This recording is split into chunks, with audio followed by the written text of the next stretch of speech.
Magandang gabi. Di ba ka pwede isang lako yung kotse ko sa'yo? Bakit isang la?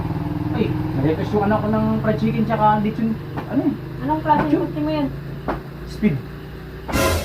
Yung gagalaw ko nakaraan dito, yung kulay green. Magkano isang la mo? 1,000 lang. Bukas ibalik ko yung ano.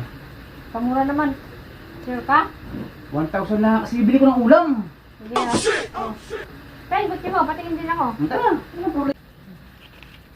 Yung kotse mo, parang wala nang nakikita nakaparking dyan. Ano man kotse mo? Invisible, ba't wala man dito? Yan! Yan? Ito. Kaya na kotse. Laruan man yan eh. Hindi, okay na yan eh. 1,000, usapan natin eh. Ito na. Sige ah.